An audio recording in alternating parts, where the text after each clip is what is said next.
bienvenue sur ma chaîne d'actualité. Ici vous aurez toutes les informations, sur tout ce qui se passe dans notre monde, les dernières actualités et celles du moment.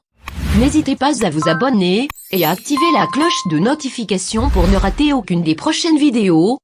Selon le ministère russe de la Défense, les troupes russes ont déjà détruit des centaines de drones ennemis en Ukraine. Les drones sont également activement utilisés par l'armée russe. En ce moment, pendant les batailles, de nouvelles modifications de drones sont testées et certaines de leurs variétés ont montré une efficacité particulière. Quels drones se sont révélés les plus utiles lors de l'opération spéciale? Les forces armées russes ont commencé à utiliser le véhicule aérien sans pilote Orlandis pour des frappes contre des véhicules blindés. C'est ce qu'a annoncé vendredi la chaîne de télévision Zvezda. Au cours de l'opération spéciale, pour la première fois, le personnel militaire a utilisé la dernière modification du drone, qui peut désormais effectuer des frappes de haute précision au sol et frapper la main-d'œuvre et l'équipement. Les opérateurs du HAV trouvent la cible et larguent des munitions à fragmentation hautement explosive d'une hauteur de 2 km, a rapporté la chaîne de télévision. Les projectiles sont dans des conteneurs suspendus sous les ailes du drone. La charge complète de munitions est constituée de 4 projectiles à fragmentation hautement explosive capables de toucher des véhicules, des armes de mortier et la main-d'œuvre ennemie. Il est souligné que jusqu'à présent, la nouvelle modification affecte les véhicules blindés légers des forces armées ukrainiennes. Orlandis appartient à la classe des petits drones. Longueur du fuselage, 1,8 m envergure, 3,1 m poids sans équipement, 12,5 kg. Portée de vol, 110 km. Il peut rester dans l'air pendant au moins 10 heures. La chasse aux mortiers errants, le rédacteur en chef du magazine Arsenal of the Fatherland, Alexei Leonkov, a rappelé que l'Orlandis avait été créé exclusivement comme avion de reconnaissance. Ce sont ses missions qu'il accomplit en Syrie, où il vise des cibles, qu'il frappe ensuite avec un autre drone de combat, l'Orion. Au cours de l'opération ukrainienne, le rôle des drones d'attaque s'est accru, note l'expert, puisque l'ennemi utilise diverses tactiques astucieuses, par exemple, Roaming Mortar ou Roaming MLRS, Multiple Launch Rocket System. Attraper une telle technique est difficile. Le drone de reconnaissance ne transmet que des données, mais la cible est capable de changer de coordonnées et de se mettre à couvert avant d'être touchée, a expliqué l'expert. Un drone de reconnaissance équipé d'armes air-sol peut désactiver à lui seul les véhicules blindés ennemis. En réponse à un tel besoin, une révision appropriée a été faite, et Orlan est maintenant un complexe de frappe et de reconnaissance, a souligné Leonkov. Permettez-moi de vous rappeler que les drones jouent généralement le rôle de reconnaissance et d'observation des armes à feu, allant des mortiers à l'artillerie lourde ou au système de lance-roquettes multiples. Si l'ennemi a une faible défense aérienne, le drone peut pénétrer en toute impunité jusqu'à une profondeur de 50 km derrière les lignes ennemies à la recherche de troupes, de batteries et d'objets individuels. Certes, à une profondeur de 100 km et au-delà, des avions de reconnaissance sont déjà nécessaires, a expliqué Leonkov. Drones de combat de la taille d'une libellule. Nos troupes devraient avoir à leur disposition à la fois des drones stratégiques et opérationnels tactiques, ainsi que des drones kamikazes, estime Vladimir Popov, pilote militaire honoré de la Fédération de Russie. Tous ces types de drones sont déjà produits par le complexe militaro-industriel russe. Nous avons besoin de beaucoup de drones, non seulement Orlandis, mais aussi d'autres petits avions de reconnaissance, Tachyon, Aileron 3, Lyr, Sirius, etc. Ils doivent agir simultanément et dans des directions différentes, pour effectuer des reconnaissances, des attaques, etc. C'est le seul moyen d'augmenter l'efficacité globale, a-t-il expliqué au journal Vzgliad. Mais surtout avec succès, selon les experts, lors de l'opération en Ukraine, les quadricoptères ont fait leurs preuves. Y compris, par exemple, à Marioupol, dans les conditions des bâtiments urbains et industriels, lorsque l'ennemi l'utilise pour se camoufler et se protéger contre un coup direct, estiment les experts.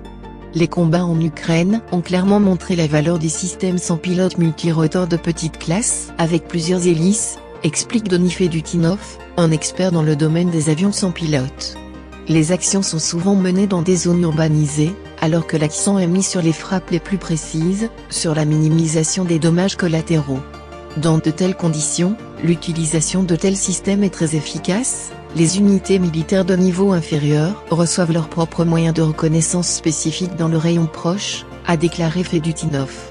Avec l'aide de drones, vous pouvez ajuster le tir et toucher des cibles dès le deuxième coup, Leonov ajoute. Les drones sont particulièrement efficaces dans les combats urbains, lorsque vous avez besoin d'obtenir des données opérationnelles sur ce qui se passe derrière la maison voisine, au coin de la rue. Si tout l'espace est traversé, confier une telle tâche à une personne risque fort de perdre un spécialiste militaire. Il vaut mieux risquer un drone qu'un humain. Leonkov s'attend à ce qu'à la suite de l'opération spéciale, une décision soit prise de développer une classe de petits drones avec une portée de vol allant jusqu'à 5 km. La semaine dernière, l'industrie de la défense russe a déjà annoncé qu'elle tiendrait compte de l'expérience actuelle de l'opération ukrainienne. Le représentant officiel de Rostec a promis que la société d'État lancerait même des drones de poche. Ces drones sont presque invisibles, tiennent littéralement dans votre poche, tout en vous permettant de régler le tir, de surveiller et de recevoir des renseignements en temps réel, a expliqué le porte-parole. À son avis, les drones de petite taille contribueront à augmenter considérablement l'efficacité des unités.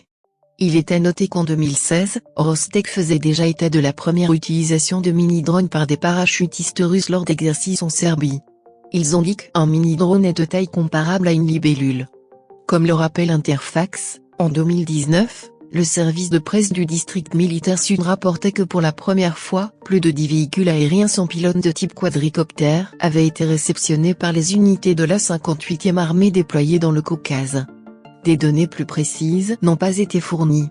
À leur tour, les forces armées ukrainiennes utilisent également des drones pour la reconnaissance, à la fois les leurs et les Américains. Par exemple, vendredi, les forces spéciales de la garde russe ont détruit un drone ukrainien OSM Fury dans la région de Kharkiv, a indiqué le département ATAS. Les dossiers du véhicule aérien sans pilote ont été saisis et remis aux employés des autorités compétentes, a conclu la garde russe. Military Review a noté que ce drone de reconnaissance a été adopté par les forces armées ukrainiennes assez récemment, à la mi-avril. La Furia a des dimensions compactes, une longueur d'un peu plus d'1 mètre et une envergure de 1,6 m. Sa portée opérationnelle est d'environ 50 km et le plafond, pratique, est de 2,5 km. Dans les airs, Fury peut durer jusqu'à 3 heures. Pendant ce temps, les conservateurs des forces armées ukrainiennes des États-Unis ont décidé de tester un tout nouveau modèle de drone de combat kamikaze sur les champs ukrainiens. C'est Phoenix Ghost, ou PG, vaguement traduit par Phoenix Ghost. Comme Politico l'a rapporté fin avril, Washington a inclus la fourniture de 121 drones PG dans le programme d'aide militaire à Kiev.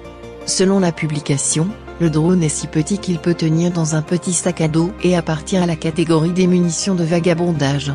Il est capable de rester dans les airs pendant 30 à 40 minutes, avant que l'opérateur ne trouve la cible et n'active l'ogive montée sur le PG. Les caractéristiques techniques exactes du PG sont classifiées, mais les experts le considèrent comme un analogue du drone militaire déjà bien connu Switchblade, connu pour sa longueur en centimètres 130. Vraisemblablement, le drone est capable de frapper des cibles blindées au sol moyennes, y compris à la nuit grâce au capteur infrarouge. Le porte-parole du Pentagone, John Kirby, l'a qualifié d'optimal pour les besoins de l'armée ukrainienne dans le Donbass. Début mai, il a signalé que 20 opérateurs militaires ukrainiens avaient été formés pour faire fonctionner le PG. En soi, le nombre de 20 opérateurs de drones de combat est un nombre solide, une unité entière, explique le pilote militaire honoré Vladimir Popov. Mais calculons, maintenant le front en Ukraine est très long. Les opérateurs travaillent en 2 équipes, c'est-à-dire qu'en même temps, il n'y aura probablement pas plus de 10 drones dans les airs. Par conséquent, ils ne seront efficaces que dans 1 ou 2 domaines précis. Et cela n'a aucun sens de les étaler sur toute la ligne de front.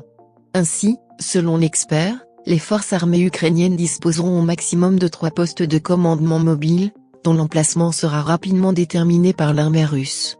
Les KP seront certainement situés à proximité des colonies et dans un rayon de 2 à 3 km des bases des drones eux-mêmes.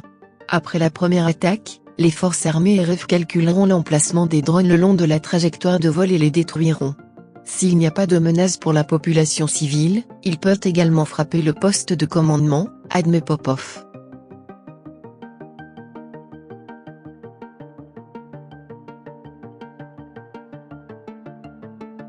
Merci d'avoir regardé cette vidéo. N'oubliez pas de mettre un like, partager. À bientôt pour une nouvelle vidéo.